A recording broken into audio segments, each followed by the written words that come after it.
What's up, lovely people? The weekend is upon us. It is Friday, and Fridays rock. We are fueled up and ready to rock it out with you. The best 10 minutes in news. So let's go.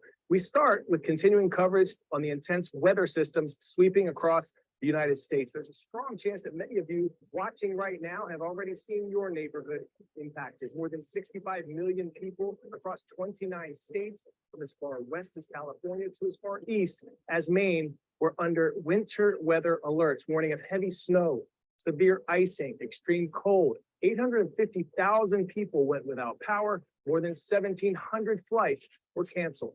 But we are seeing two extremes across the country right now. While a powerful storm is setting record low temperatures across the northern plains, at the same time, there is a heat wave in the southeast setting record high temperatures for the month of February. Can you believe that there is a difference of more than 100 degrees between some places right here in the United States? More now from Brian Todd, a CNN correspondent based in the network's Washington bureau, who tells us of the dangers that this storm is bringing to people all across the country.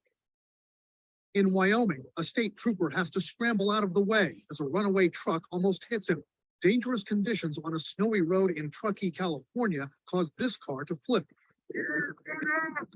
In Flagstaff, Arizona, the snow was so violent that this man told CNN it literally knocked him backward as he and his dog struggled to see and keep their footing. A sweeping, massive storm system is pummeling much of the country, from California to Maine. More than 65 million people under winter weather alerts across the West, Midwest, and Northeast. The Minneapolis-St. Paul area could get around 20 inches by the time it's over. It could be the most snow that area has seen in 3 decades.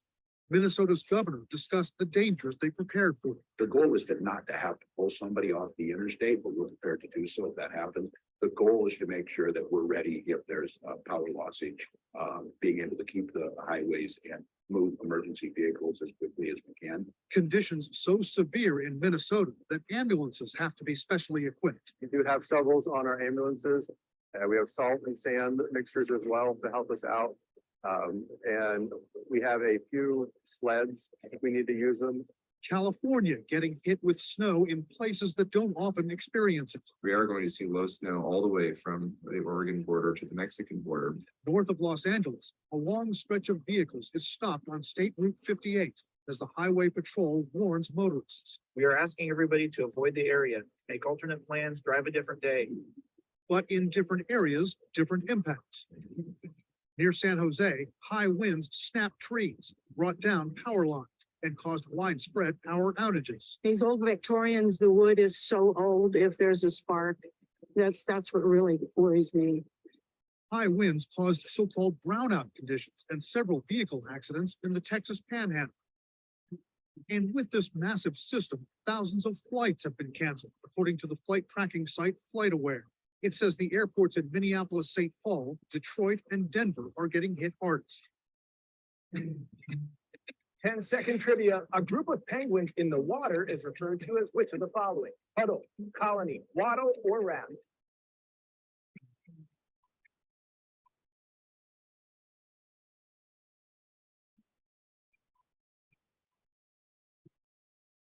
Wouldn't you know it? All of these are names for a collective of penguins, but a raft refers to a group of penguins in the water. Up next, we're taking a trip to see some penguins in need of some help. Now, first of all, I thought all penguins lived in cold, snowy regions, but that's not true. In fact, there are penguins that can be found waddling around the warm, dry shores in South Africa with not a major snowbank in sight. Learn something new every day on the show. This particular penguin population, though, is dwindling in large part because they're having trouble making their nests. So humans are stepping in to build them complete new digs. CNN went to check in on the tuxedoed birds, and we'll go there now to learn some more. Antarctica is known to have the largest population of penguins in the world, but not all penguins live in snow and ice. Some can be found waddling along the balmy shores of southern Africa, on barren and windswept islands like this one. But in the last century, populations of the endangered African penguin have plummeted, due in part to human disturbance, egg poaching, and climate change. On Guy Island in the 1970s, there was about 23,000 breeding pairs. At the moment, we're counting about 1,100 breeding pairs. It's quite a severe collapse. Historically, African penguins made nests in burrows of guano, layers of accumulated seabird and bat feces. But in the 19th century, humans began to exploit guano supplies and sell it as fertilizer, leaving penguins and their eggs exposed to predators and the scorching sun. At one point in the colonies, it ranged from 3 to 10 meters in depth and even deeper in some areas. Right now, the deepest guano remaining in any of the colonies measures in the centimeters. The only thing left is bare gravel, bare soil, nothing that they can burrow into, and that took away their entire nesting ability. In 2016, the African Penguin Nest Project dived to the rescue. A coordinated effort between Guy Island Conservation Trust, Dallas Zoo, and other organizations, its mission is to design and deploy artificial nests to give penguin parents a safe and cool place to raise their chicks. After 2 years of development and studying on guano nests, project experts settled on a final design. They started deploying in late 2018. The aim was to emulate Mother Nature as closely as possible. We made the entrance hole small so that the penguins can squeeze in, and as soon as they turn around, they can protect that entrance hole from any predator. It looks a little bit strange when you look at it, but it's an exact copy of what the penguins build themselves if they were given the opportunity. Each nest is fitted with a sensor that measures temperature and humidity, which enables researchers to track the nest's microclimate. Eggs are an extremely delicate structure. They're only set to be incubated at about 38 to 39 degrees. Any higher than that, and there's a very real risk of the eggs dying. We're going to constantly be looking at the performance of the nests when it comes to the usage rates. Are the penguins using them? Are the eggs hatching? Are the chicks fledging? But so far, what we're seeing is that the artificial nests are fledging chicks at a much higher rate than any other option that they have.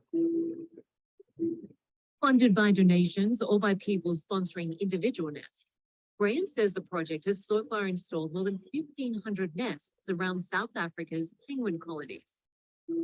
Next year, the project hopes to expand to penguin colonies in Namibia. The end goal is that every penguin that needs a nest will get one. I think we have got a responsibility as humans because, you know, we've kind of intruded onto a place and messed things up a little bit, but we also can fix it. I never think of an African penguin as cute and cuddly. I think of an African penguin as absolutely tenacious. I think they are such survivors and they should be an example to all of us that you can overcome.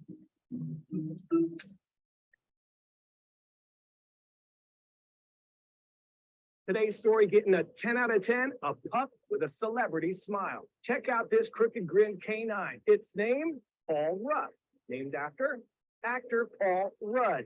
It's his doggy doppelganger. Ruff was a shelter dog in Tennessee, but good news is he found a forever home after he went viral when people pointed out that he had a pretty tooth. All right, I want to give a special shout out to Forest Creek Middle School in Fort Mill, South Carolina. What's up, Hudson? I also want to send big virtual hugs to Miss Mindy and all the Hibbard Wildcats who watch us every morning. Yeah, representing. I'm at Coy Wire on Insta, Snapchat, and TikTok. We're CNN 10 on YouTube. Have an awesome week. And remember, you are more powerful than you know. I'm Coy Wire. It's been a blessing to spend this week with you.